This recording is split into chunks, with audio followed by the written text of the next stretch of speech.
உங்கள் அகத்தியா தொலைக்காட்சி.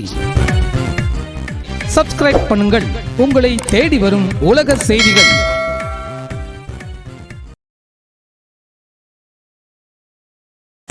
திமுக தலைவர் திரு ஸ்டாலின் ஒரு கூட்டத்தில் 10 நாளைக்கு முந்தி பார்த்திருப்பீங்க.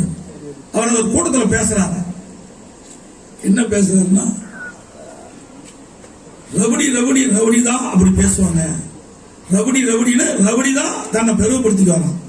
அதே போல எடப்பாடி பழனிசாமி விவசாயி விவசாயி என்று தன்னையே பெருமைப்படுத்துகிறான்னு சொல்றாரு.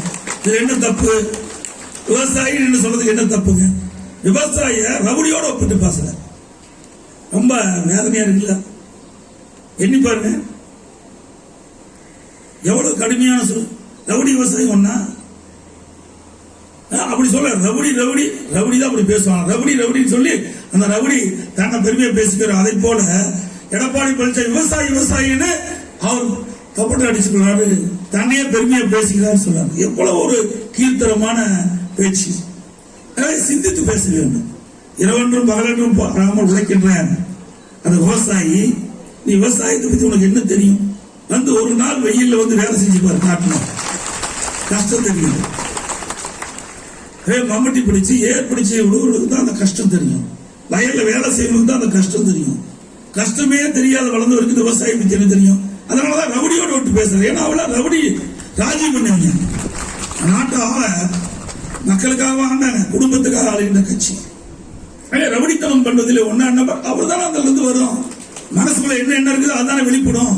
நான் விவசாயி வெளிப்படுத்துறேன், அவர் ரவுடியா இருப்பதா ரவுடி வெளிப்படுத்துறாரு. ஆகவே எதை பேசணும் அதை சிந்தித்து பேசணும். விவசாயியுடைய மனம் புண்படும்படி திராவிட முன்னேற்ற கழகத்தில் இனியாவது பேச வேண்டாம் என்ற அன்போடு விவசாயிகள் சார்பாக நான் கேட்டுக்கிறேன். முதலமைச்சர் சார்பாக விவசாயி என்ற முறையில நான் கேட்கிறேன். இன்னைக்கு விவசாயியை போற்றி புகழக்கூடிய அரசு அனைத்து இந்திய அண்ணா திராவிட முன்னேற்ற கழக அரசு. உழைக்கின்ற வர்க்கத்தை மதிக்கின்ற அரசு எங்களுடைய அரசு என்ற இந்த நேரத்தை சுட்டிக்காட்டி, எப்பொழுதெல்லாம் விவசாயிகள் பாதிக்கப்படுகிறார்களோ அப்போதெல்லாம் நாங்கள் ஓடோடி வந்து உங்களுக்கு துணை நிற்போம் என்ற இந்த நேரத்தை தெரிவித்து, பருத்தி விளைவிக்கின்ற விவசாயிகள் அதிகமாக இருக்கின்றார்கள், சிறுதானியம் விளைவிக்கின்ற விவசாயிகள் அதிகமாக இருக்கின்றார்கள், எலுமிச்சை பயிரிடுகின்ற விவசாயிகள் அதிகமாக இருக்கின்றார்கள். ஒரு காலத்தில் நிச்சயமாக நீங்கள் எதிர்பார்க்கின்றவரை இரட்டிப்பு வருமானம் கொடுக்கின்ற நிலை உருவாகும். நான் சிந்தித்துக் கொண்டிருக்கின்றேன். ஏன் அரசாங்கமே இதையெல்லாம் கொள்முதல் செய்து வெளிநாட்டுக்கு அனுப்பலாம். அப்படி வெளிநாட்டுக்கு அனுப்புகின்ற பொழுது அதிக வருமானம் கிடைக்கும். பல இடங்களிலே நம்முடைய மார்க்கெட் இருக்குது. அந்த மார்க்கெட் மூலமாக இன்றைக்கு எந்தெந்த நாட்டுக்கு என்னென்ன பொருள் தேவை அதெல்லாம் அரசாங்கத்தின் நன்றாக தெரியும். அதை அந்தந்த நாட்டுக்கு நம்ம விவசாயிகளிடத்திலிருந்து கொள்முதல் செஞ்சு அனுப்புகின்ற பொழுது விவசாயிகளுக்கு இடைத்தரகர்கள் இல்லாமல் நேரடியாக விவசாயிக்கு அந்த பணம் போய் வருமானம் போய் சேரும். அதையும் எதிர்காலத்தில் செய்யும்.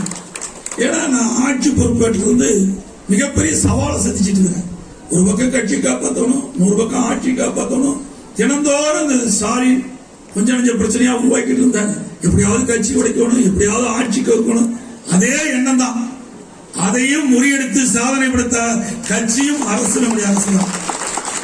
கட்சியா அதிமுக அரசு தான். ஆகவே இனி முழுக்க 100% இன்னைக்கு மக்களை சிந்தித்து மக்களுடைய எண்ணங்களுக்கு ஏற்றவாறு அரசு செயல்படும்.